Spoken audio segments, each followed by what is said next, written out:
"Get your hands off my daughter." I screamed, but I was too late. HOA President Patricia had my blind 7-year-old Emma pressed against our oak tree, rope in hand. "This little menace needs to learn community standards," she snarled, tying my terrified daughter up.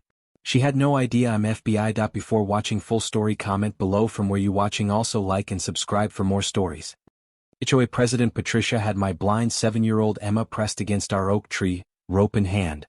"This little menace needs to learn community standards," she snarled, tying my terrified daughter up like an animal.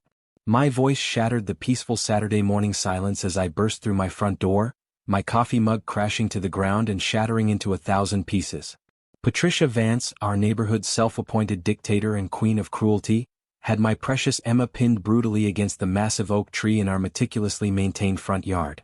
The woman's steel-gray hair was completely wild with fury, her cold, calculating blue eyes blazing with pure hatred as she wrapped thick yellow rope around my daughter's tiny, delicate wrists with practiced efficiency. "Stay back, you pathetic excuse for a father." Patricia snarled like a rabid dog protecting its territory, spittle flying from her thin, cruel lips. "This little blind freak needs to learn some basic respect for our community standards. She's been systematically disrupting our perfect, pristine neighborhood for months with her disgusting existence." Emma's beautiful white cane, the one we'd saved for months to buy, the one that gave her independence and confidence, lay in jagged pieces on the ground, deliberately snapped in half like a broken promise. My brave little angel, who had spent countless years learning to navigate this harsh world despite being born completely blind, was sobbing uncontrollably with heart-wrenching desperation. Her small, fragile body shook violently with absolute terror as this deranged monster secured the cruel knots behind the tree trunk with methodical precision. "Please, Mrs. Vance," Emma whimpered through her tears, her beautiful brown eyes, those innocent eyes that had never seen a single sunrise or her father's loving face, streaming endlessly with tears of confusion and fear. "I didn't mean to do anything wrong or bad. I was just playing hopscotch by myself in my own yard like Daddy taught me. I was being really careful not to bother anyone. I said be quiet, you defective little monster." Patricia yanked the rope so viciously and violently that Emma's small head snapped back against the rough, unforgiving bark with a sickening thud. "Your clumsy stumbling, that hideous tapping cane, and your annoying counting out loud are systematically destroying the peaceful ambience of our premium high-class neighborhood. Maybe 3 hours tied up out here in the scorching heat will finally teach you to stay locked inside where defective, broken children like you belong." 23 years as an FBI agent specializing in child exploitation and abuse cases, investigating the worst monsters humanity could produce, and I had never, ever experienced rage like this volcanic eruption of fury exploding in my chest. This absolutely deranged woman had just committed aggravated assault and battery against my disabled child, my innocent, defenseless 7-year-old daughter who had never hurt a single soul in her short, challenging life. "Untie her this very instant, or I'm calling 911 and having you arrested for assault," I growled through gritted teeth, taking careful, measured steps toward them while mentally calculating how to safely extract Emma without causing her any additional physical or emotional trauma. Patricia threw back her head and released a cold, maniacal laugh that chilled my blood and made my skin crawl with revulsion. "Go ahead and call them, you worthless failure. The entire HOA board backs me 100% in everything I do. We've been strategically planning comprehensive ways to eliminate you and your genetically defective spawn for months now. Willowbrook Estates is exclusively reserved for normal, contributing, valuable families only." Her venomous words hit me like devastating physical blows to my soul. This wasn't random neighborhood cruelty or a momentary loss of temper. This was carefully premeditated harassment specifically targeting my disabled daughter. "We've successfully removed 4 other families with damaged, worthless children over the past 2 years," Patricia continued with sick, twisted pride and satisfaction. "The autistic boy who made too much irritating noise, the wheelchair girl who required those ugly accessibility ramps, the deaf twins with their disgusting, primitive sign language. All gone, eliminated, removed from our perfect community. Your pathetic little blind rat will be our next glorious victory." As I frantically worked to untie Emma's cruel restraints, my hands trembling with barely controlled fury and paternal desperation, she collapsed into my protective arms like a broken, wounded bird. Her fragile body convulsed with terrified sobs that seemed to originate from the very depths of her soul, and her tears, so many heartbreaking tears from such a tiny, innocent person, soaked completely through my work shirt and reached my breaking heart. "Daddy, I was so scared and confused," she whispered in a voice made hoarse from screaming and crying. I couldn't see what was happening to me or why. She grabbed me so hard and pushed me and broke my special cane and tied me up with rope, and I thought she was going to hurt me much worse or maybe even kill me. Why does she hate me so much? What's fundamentally wrong with me that makes people so angry? The raw, devastating pain in my precious daughter's voice nearly brought me to my knees with overwhelming grief. Emma had worked incredibly hard over the past challenging year to build confidence and independence in a world that often seemed hostile to her disability. Since we'd moved to this cursed neighborhood 3 months ago, seeking a fresh start and peaceful environment, she'd memorized every single path in our yard with mathematical precision and incredible determination. Exactly 15 carefully measured steps from our welcoming front porch to the protective oak tree. Precisely 10 deliberate steps from the tree to her favorite fragrant flower bed where she loved to smell the beautiful roses and feel their delicate petals. Exactly 8 careful steps back to the complete safety of our porch. These simple outdoor adventures and explorations filled her limited world with pure joy, accomplishment, and the precious gift of independence. Now Patricia Vance had maliciously transformed Emma's sacred sanctuary into a place of absolute terror and nightmare. Patricia stood there smugly with her arms crossed in satisfaction. Thin lips curved into a victorious smirk as she watched my daughter's complete emotional breakdown with obvious pleasure and entertainment.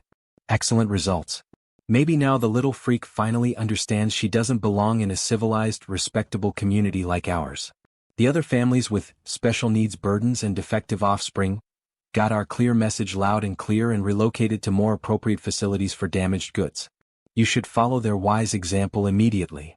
That's when Patricia Vance made the most catastrophic, life-destroying mistake of her miserable, pathetic existence.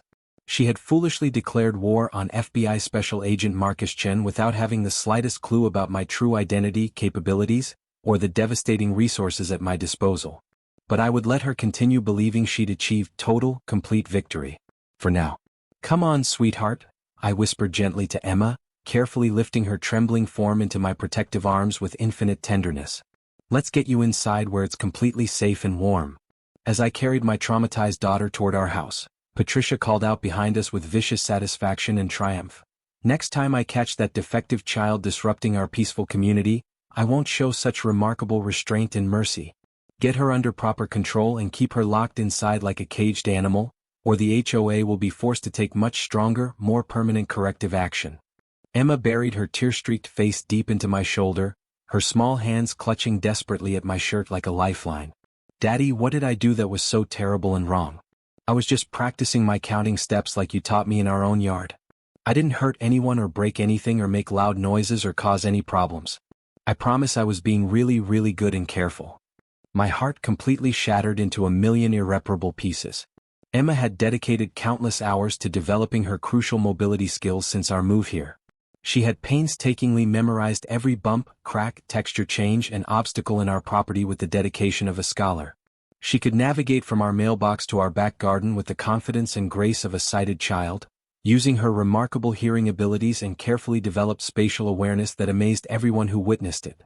Patricia Vance had deliberately destroyed months of painstaking progress in a single act of pure, calculated evil. You did absolutely nothing wrong, baby girl, I said firmly, settling Emma on our comfortable living room couch and wrapping her favorite soft pink blanket around her shaking shoulders with infinite care. Nothing at all. Some people in this world are just fundamentally broken inside their souls. But even as I held my daughter while she cried herself into an exhausted sleep, my analytical FBI mind was already formulating a comprehensive, devastating battle plan. Patricia assumed she was dealing with just another helpless, overwhelmed parent of a disabled child. She had absolutely no conception that FBI Special Agent Marcus Chen, Financial Crimes Division, was about to make her pathetic existence extraordinarily complicated and thoroughly miserable. During Emma's fitful nap, punctuated by distressing whimpers and fearful movements as traumatic nightmares invaded her innocent rest, I began making strategic phone calls to my extensive network of federal contacts. The physical assault on my daughter was merely the opening move in what would become Patricia's complete destruction. I intended to methodically uncover every skeleton in Patricia Vance's closet and systematically destroy her entire corrupt little empire with the full force of federal law. My longtime partner and trusted friend, Agent Sofia Rodriguez, answered on the first ring with her usual professional efficiency. Marcus? You sound absolutely furious and dangerous. What happened to make you this angry?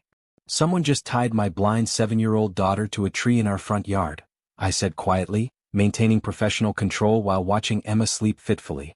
I need a comprehensive federal investigation opened immediately with all available resources. Jesus Christ Almighty. Are you completely serious about this? Dead serious, Sophia. And Rodriguez? This psychotic woman has no earthly idea what devastating forces she just unleashed upon herself.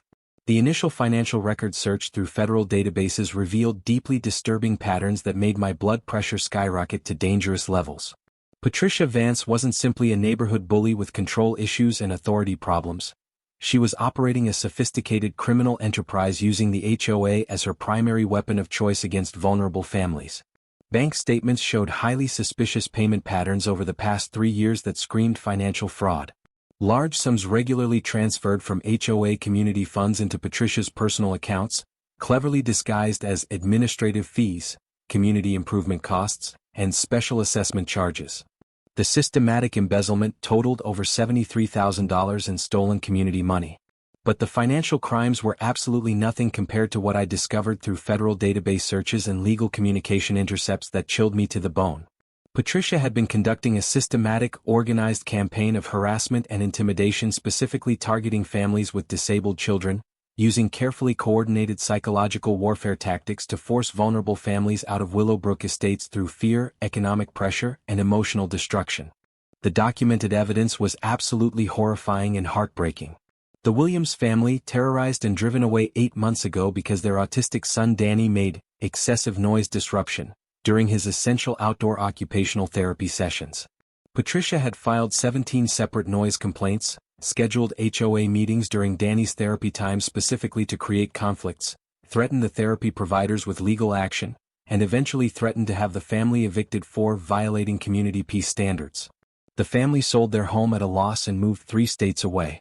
The Martinez family systematically harassed until they fled in desperation because their teenage daughter Sophia, who had cerebral palsy, required a wheelchair ramp and had irregular walking patterns when using her mobility aids.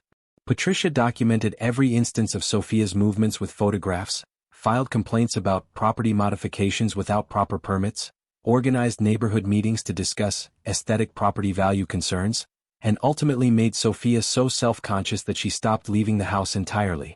The Chin family, bearing my surname but no blood relation, whose blind 11-year-old son Michael had endured 9 months of escalating cruelty that made my investigation personal. Patricia had repeatedly reported his guide dog Rex as a dangerous animal and community nuisance, filed formal complaints about Michael's white cane leaving unsightly marks on sidewalks, convinced neighbors to petition against unsafe pedestrian obstacles, and ultimately convinced enough residents to support a special accessibility assessment that the family couldn't afford, forcing them to sell their home at a significant financial loss. Most heartbreaking was the Thompson family, whose 5-year-old daughter Sarah had Down syndrome and had been the sunshine of the neighborhood until Patricia's campaign began. Patricia had orchestrated a campaign so vicious and relentless that little Sarah stopped speaking entirely and required intensive psychological therapy to recover from the trauma. The family relocated to another state and Sarah still had panic attacks whenever she heard loud adult voices or arguments. The Foster family had twin boys with ADHD who were harassed for being disruptive during outdoor play. The Anderson family's daughter with juvenile arthritis was cited for irregular lawn maintenance because she couldn't help with yard work. The list went on and on, each case more heartbreaking than the last. Patricia Vance had been systematically destroying disabled children's lives for pure entertainment and sick satisfaction. Emma and I were going to be her final, ultimate victims. The federal evidence was overwhelming and absolutely damning. Mail fraud, wire fraud, conspiracy to violate civil rights under federal housing discrimination laws, racketeering, criminal conspiracy, assault on a minor and potential hate crime charges. These charges carried combined sentencing guidelines of 25 to 30 years in federal prison without the possibility of parole. However, I wanted Patricia to fully comprehend the complete magnitude of her crimes and the devastating consequences before I systematically obliterated her pathetic existence. 3 weeks after the traumatic tree incident, after Emma had started having recurring nightmares, refusing to go outside alone, and developing anxiety attacks whenever she heard Patricia's voice, I scheduled a mandatory emergency neighborhood meeting. Every single resident of Willowbrook Estates received an official invitation with serious legal language that couldn't be ignored, including Patricia and her corrupt board collaborators. I had also strategically ensured that local television news stations, newspaper reporters, and disability rights advocates were aware of the critical community safety announcement regarding federal criminal activity and civil rights violations. Patricia strutted into the community center that evening like an arrogant peacock displaying its feathers, clearly expecting to deliver another triumphant speech about maintaining community standards and celebrating another victory. She positioned herself at the head table with her usual theatrical flair and dramatic presentation, surrounded by board members Susan Mitchell, Harold Brennan, and David Kim, all of whom were about to discover their deep involvement in serious federal crimes that would destroy their lives. Emma sat beside me in the front row, her small hand gripping mine with desperate strength and determination. She was still experiencing severe anxiety about leaving our house and being in public spaces, but she had courageously insisted on attending tonight's meeting to face her tormentor directly. "You're the bravest, strongest person I know," I whispered to her with infinite pride. "Thank you all for attending this emergency community meeting," I began, standing confidently at the podium with the bearing of someone accustomed to command and respect. "I'm here tonight to address a serious public safety crisis that has been systematically threatening our community's most vulnerable and innocent residents." Patricia looked absolutely smug and self-satisfied, probably anticipating that I was about to announce Emma's and my shameful departure from the neighborhood in defeat. Exactly 3 weeks and 2 days ago, my 7-year-old daughter Emma was violently physically assaulted and illegally restrained by an adult resident of this community. The large room fell into complete, stunned silence that you could cut with a knife. The perpetrator tied a blind child to a tree with rope as punishment for the supposed crime of existing while disabled in this neighborhood. Audible gasps echoed throughout the crowd like waves. Multiple neighbors turned to stare directly at Patricia, whose confident expression was rapidly transforming into uncertainty and growing fear. However, this brutal attack was not an isolated incident of individual cruelty or a momentary lapse in judgment. This assault was part of a carefully calculated, systematic campaign of terror specifically targeting disabled children and their families. I activated the large projector screen, displaying detailed financial records in clear, easy-to-read format that left no room for denial or misinterpretation. Over the past 3 years, HOA President Patricia Vance has systematically embezzled $73,247 in community funds through fraudulent transactions and false documentation.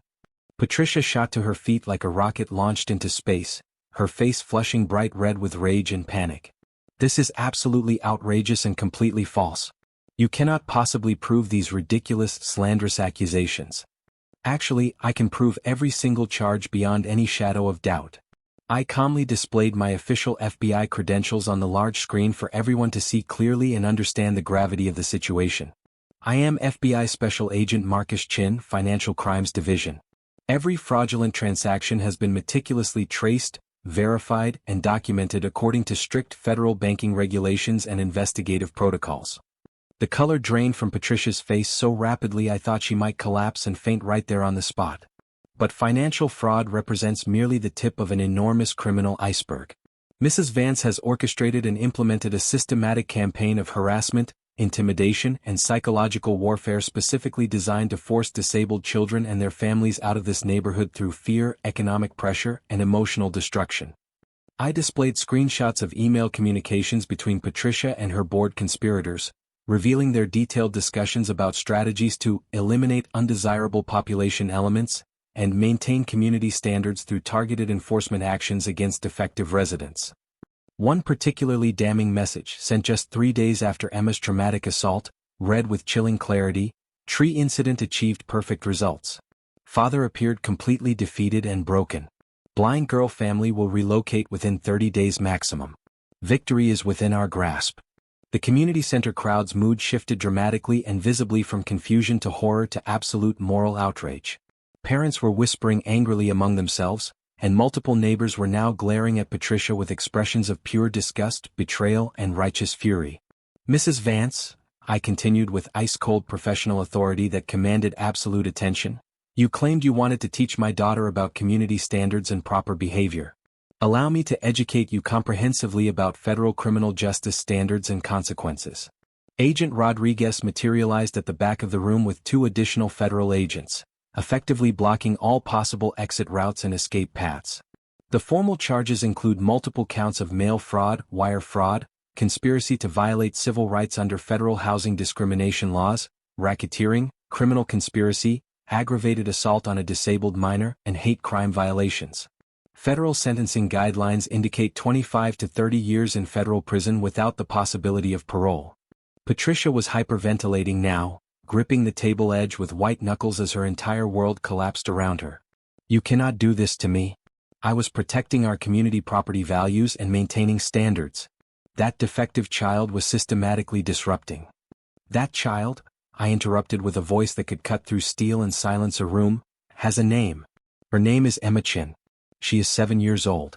She was born blind, not deaf. She heard every single cruel, hateful word you said to her during your assault. She remembers every moment of terror you inflicted upon her innocent soul." Emma stood up slowly with remarkable courage, her small, clear voice carrying throughout the absolutely silent room with strength and dignity that moved every heart present. "Mrs. Vance, I know you hate me because I can't see like other children. But I can hear everything perfectly and I remember everything you said. I heard you tell your friends that I make the neighborhood look ugly and scary. I heard you say that Daddy should send me away to a special institution where I belong with other broken, worthless people." Tears were streaming down multiple neighbors' faces as Emma continued with heartbreaking honesty and wisdom beyond her years. "I practice walking and counting steps every single day so I won't bump into things or get lost or cause problems. I memorize where everything is located so I won't be a burden to anyone. I try harder than anything in the world to be a good girl and make people proud. But you tied me to that tree with rope because you think I'm fundamentally broken and worthless and don't deserve to exist." Emma's next words created absolute emotional devastation throughout the room and reduced grown adults to tears. "But I'm not broken, Mrs. Vance. I'm just different from you. And being different isn't something that should make people scared or angry. Different can be beautiful too." Patricia was openly weeping now, finally beginning to comprehend the true magnitude of her monstrous cruelty toward an innocent child whose only crime was being born different. But this belated understanding had arrived far too late for forgiveness, mercy, or redemption. Agent Rodriguez stepped forward with federal arrest warrants and handcuffs, her voice carrying the authority of federal law.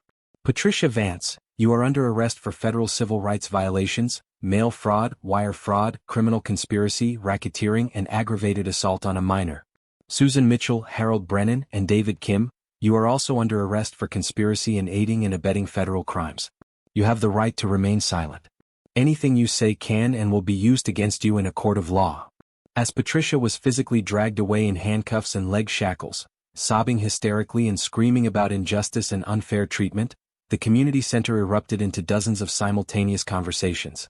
Neighbors who had remained terrified and silent during months of systematic harassment were finally finding their voices and courage, sharing their own stories of Patricia's calculated psychological warfare and cruel intimidation tactics. Mrs. Eleanor Johnson, our 73-year-old neighbor with kind eyes and a gentle soul, approached me with tears streaming down her weathered cheeks. "Agent Chin, I witnessed Patricia's assault on Emma, but I was absolutely terrified to speak up or intervene. Patricia had explicitly threatened to have my son's family evicted from their rental home if I ever caused trouble or questioned her authority. I've been living with the guilt and shame of my cowardice ever since." Similar horrifying stories emerged throughout the evening as more neighbors found the courage to speak truth and share their experiences. Patricia had systematically ruled through fear, intimidation, and economic threats, weaponizing HOA bylaws against anyone who didn't conform to her narrow, twisted definition of acceptable community members. The comprehensive federal investigation that followed Patricia's arrest revealed the complete scope of her criminal conspiracy and the devastating impact on innocent families. 4 board members received federal indictments on related charges. The HOA's insurance company ultimately settled civil rights lawsuits totaling $3.2 million, with the largest settlement portion establishing a permanent fund for disabled children's advocacy programs, legal support services, and accessibility improvements throughout the community. However, my most personally satisfying moment arrived 8 months later on a beautiful spring morning. Emma was playing fearlessly in our front yard again, her confidence and independence completely restored and actually stronger than before the traumatic incident. She had not only remastered navigation of our property but had systematically learned to safely explore the entire neighborhood with newfound courage. Neighbors now called out warm, genuine greetings as she passed their homes, and several local children had voluntarily learned basic Braille communication to interact with her more effectively and build genuine friendships. Patricia's former house stood completely empty and neglected, with a weathered "for sale" sign slowly rotting in the overgrown yard she had once obsessively maintained with military precision and perfectionist standards. The newly elected HOA board had voted unanimously to eliminate all discriminatory bylaws and regulations, officially establishing Willowbrook Estates as a federally certified, inclusive and accessible community that welcomed diversity.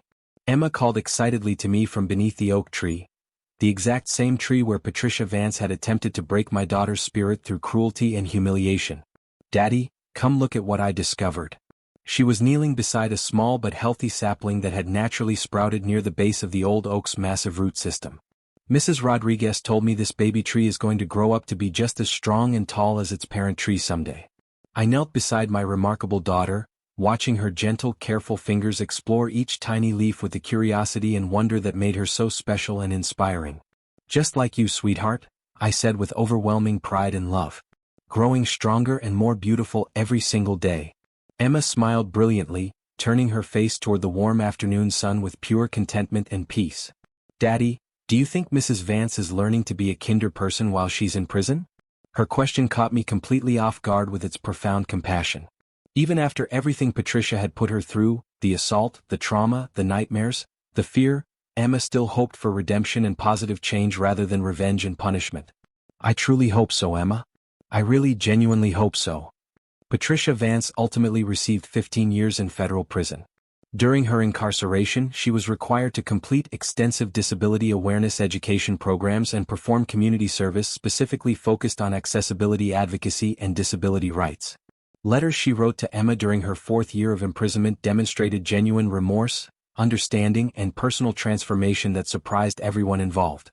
Emma, now 11 years old, had evolved into a powerful local advocate for children with disabilities. She regularly spoke at elementary schools, community events, and city council meetings with wisdom and eloquence that inspired adults twice her age. She even provided testimony before the state legislature regarding the critical importance of inclusion, acceptance, and accessibility in all communities. The neighborhood that had once viewed her as a problem and burden now celebrated her as a genuine hero and inspiration to everyone who knew her story. Every morning, as Emma counts her confident, measured steps to the school bus stop, I am reminded that sometimes our greatest victories in life come not from the power and authority we wield professionally, but from the courage, dignity, and grace we demonstrate when facing cruelty and injustice. Patricia Vance believed that tying my daughter to a tree would break her spirit and force us to abandon our home in shame and defeat. Instead, she helped Emma develop roots so deep and strong that nothing in this world can shake them. The oak tree still stands proudly in our front yard, more magnificent than ever. The small sapling has grown into a healthy, thriving young tree, its branches reaching confidently toward the sky just like Emma reaches toward her dreams, with unwavering determination, natural grace, and an unshakable belief that the world can always become better than it currently is. And that victory, that transformation of hatred into hope, cruelty into compassion, is worth infinitely more than any prison sentence could ever provide. Emma taught an entire community that different doesn't mean damaged, and that our greatest strength often comes from our deepest challenges and most painful experiences. That lesson will last forever, inspiring generations to come.